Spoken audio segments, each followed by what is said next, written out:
Welcome back, and thank you for joining me. We're going to take a look today at an all-important topic. Well, they're all important, aren't they? But today we're looking at projection, at psychological projection and how that works, why it's so damaging to us, and it's worth spending a few minutes of time today looking at this in some detail because we all do it. It's part of what we call life as an individual self-sustaining survival unit, i.e., an individual human being, an ego.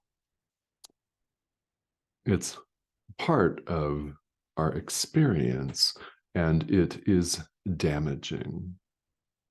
And we don't have to look too far to see that it really is damaging to our peace of mind.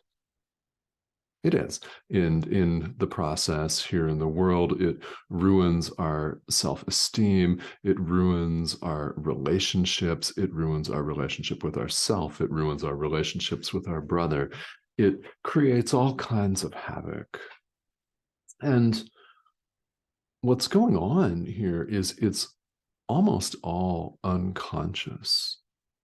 So enter A Course in Miracles, enter the study and practice of these ideas and this thought system that raises a lot of this to the level of conscious awareness, where we can forgive it and release it and let it go. Yes. Not saying that this process won't produce some rather uncomfortable moments. Remember, it's the ego that's threatened, and rightfully so. It knows nothing, but it can sense that you're going to leave it to the side, no longer identify with it, no longer have any need for it, whatever, and it will just vanish.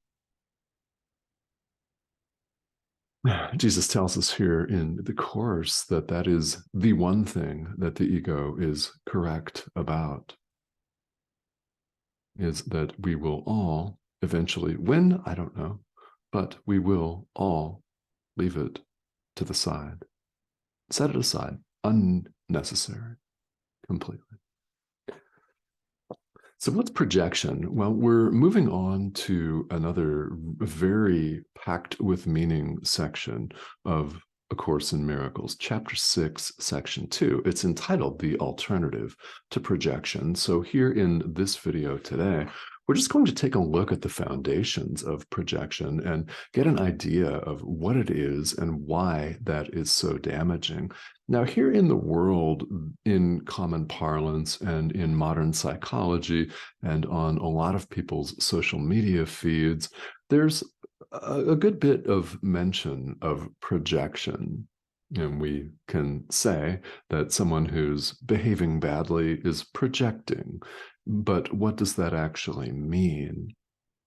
And we can rest assured that they may be definitely projecting if they're behaving badly, if they're attacking people on social media just because they can. They're certainly trying to get rid of their guilt, aren't they? And they're putting it off on someone else. Oh, yeah. Thing is, though, we all do the same thing. So this discussion is in large part about raising this to our awareness and calling our attention to this fact. Because nobody can be expected to solve a problem, or nobody can be expected to release something if they're not aware of it in the first place, right? Which is part of why spirituality is an adult endeavor, because it involves some honest, very honest assessment.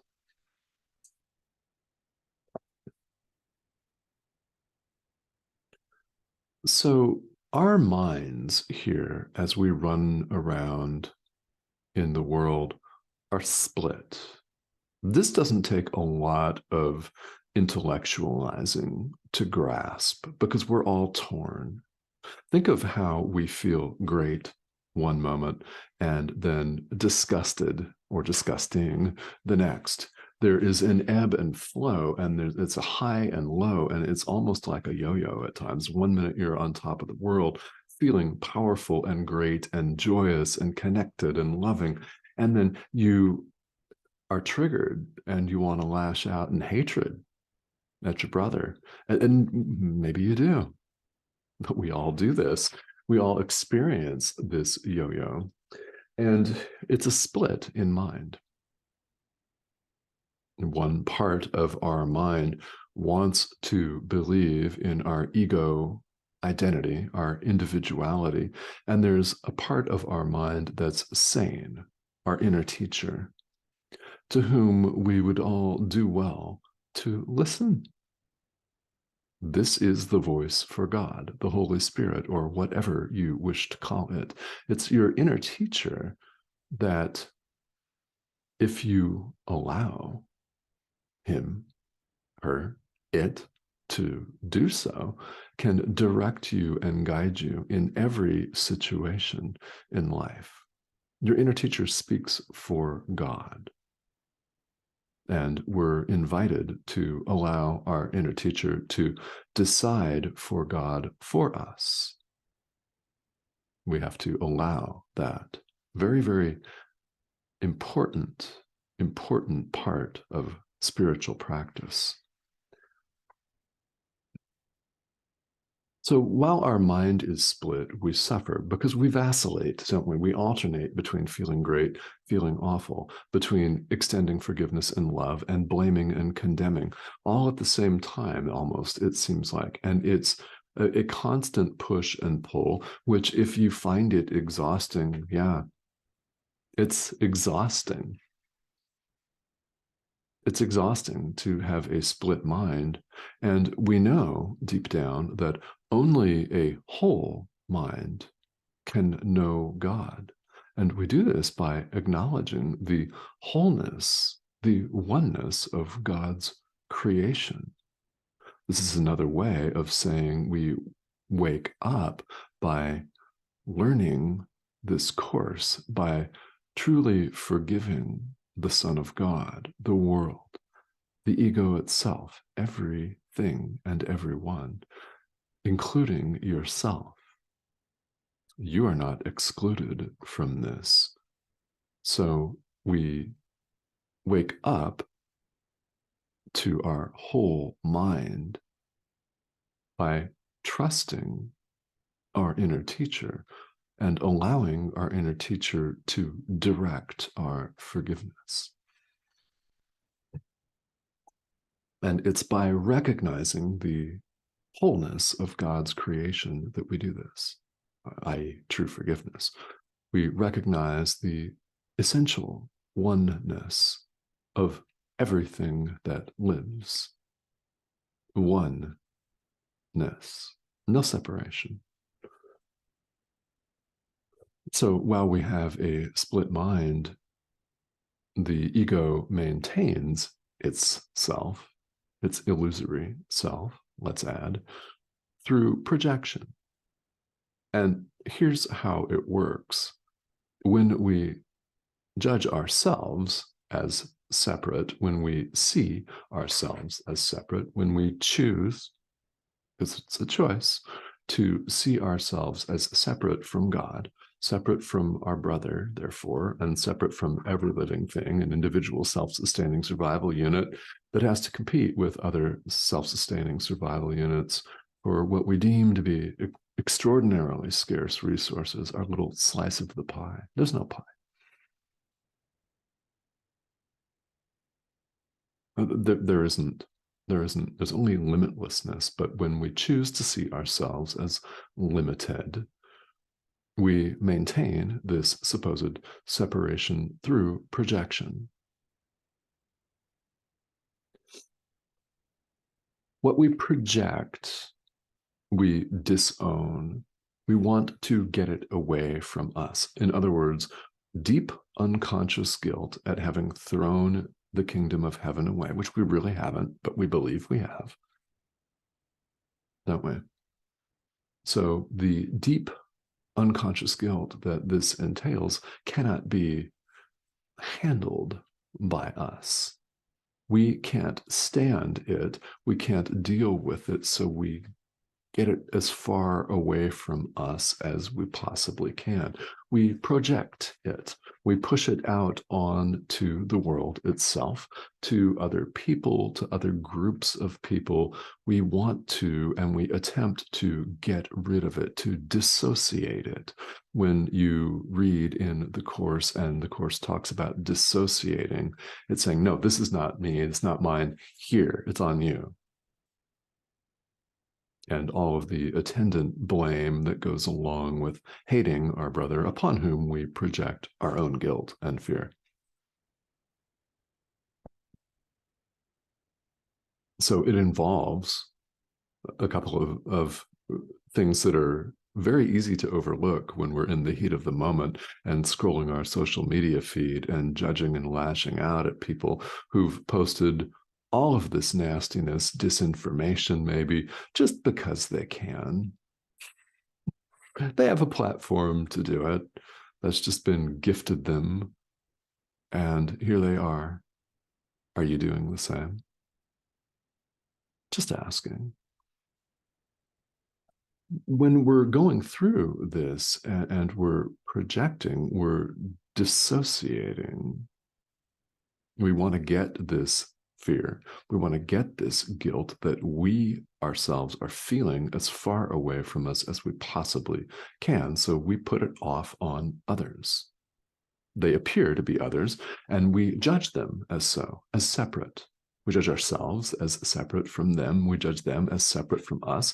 And we also judge the thing that we project, which Jesus tells us here in paragraph 2. We judge the things that we project.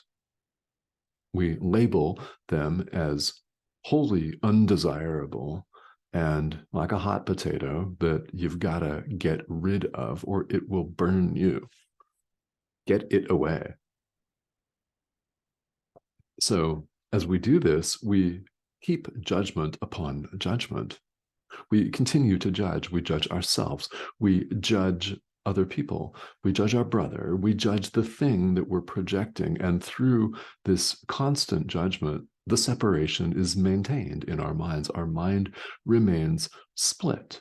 Yet we could flip the script and choose to listen to the voice of our inner teacher at any time. This is why we repeat this over and over again. This is the essence of practice in spirituality, in any tradition, not just this course. This is a universal statement here that we would do very well to get in touch with our inner teacher and do as our inner teacher suggests. Anything that's harmful to anyone is not the voice of your inner teacher. Anything that makes you feel uneasy or ill at ease because you feel like you're doing something smarmy and nasty, that's not your inner teacher. The inner teacher is the voice for God. Your inner teacher is the voice that advises you to do sometimes certain things in certain situations, but it's always for the highest, best good, the best interest of everyone throughout space and time, which of ourselves we can't guarantee, can we? We don't know all ends, but our inner teacher does. So it's very important to establish this relationship. And you can see, because spirituality is indeed universal, that people in any tradition, that seem to be very calm, that seem to be well on their way to awakening in whatever way you look at that and define it for whatever that actually means. When you see people that are walking the walk and talking the talk, so to speak, they're practicing what they're preaching. They have this certain calmness and gentleness to them from spiritual practice. It's because they have a relationship with their inner teacher, whatever outward form that is, and however they themselves define that relationship, they've got it and they're plugged in, so to speak. They're listening to it. So this is why in the study and practice of this course, in this thought system, we emphasize that so much. So important.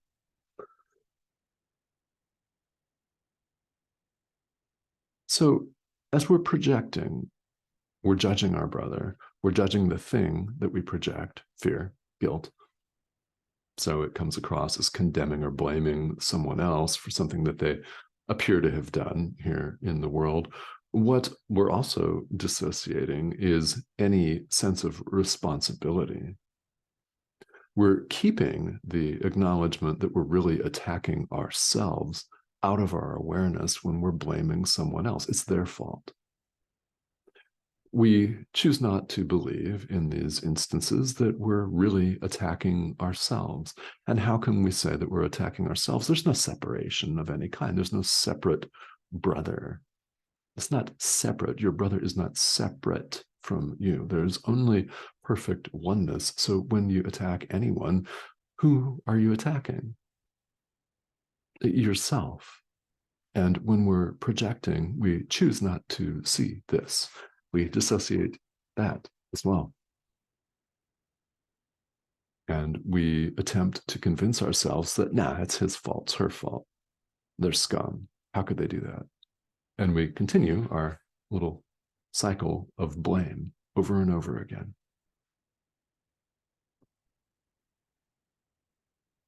When we do this, projecting, we imagine that we've made ourselves safe, and that is a gross delusion, isn't it? It is not true. We haven't made ourselves safe at all. We've simply increased our anxiety. Really. When we project, we stay anxious. We stay afraid. It's a gesture of a fearful mind. Yet we could, as we see throughout this course, change our mind at any point. You have only the present moment. That is why the single choice that we make in the present moment between God or the ego, between the Holy Spirit or the ego, between your inner teacher and the ego, between light and dark, life and death, truth and illusion, however you choose to characterize that, this one choice that we make between exactly two options is all important. And we have the opportunity to choose love instead of fear right now in the present moment. Just because you've chosen to project and blame in the past doesn't mean you have to do it right now. You're not bound to the ego. There's no ego to be bound to. It's an illusion that you could choose to set aside today, right now. So as we go forward here over the next few sessions, the next few ideas here in the text of A Course in Miracles, we're going to spend some more time on projection. There's quite a bit more to say, but suffice it to say that it's pervasive, and ideas like this one are very important to raise to the level of conscious awareness. Why is that? Because when you catch yourself blaming, it's an opportunity to forgive. Forgive yourself for dreaming this entire extravaganza. The person whom you're blaming, forgive them. Forgive yourself for dreaming it and release this to your inner teacher.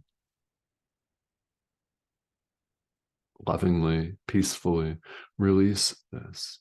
And included in this practice of true forgiveness, which we do as directed by our inner teacher, there's an acknowledgement that your brother and you are not separate. You've never been separate, so he or she has done nothing to you. In truth, there's no separate actor here. You're not separate from your brother. Your brother's not separate from you. You never have been. This undoes the ego. Now we have to rinse, repeat. We have to do this more than once, don't we? Because it's so ingrained in us to lapse back into our ego identification and projection and blame that we're tempted to do that lots of times every day.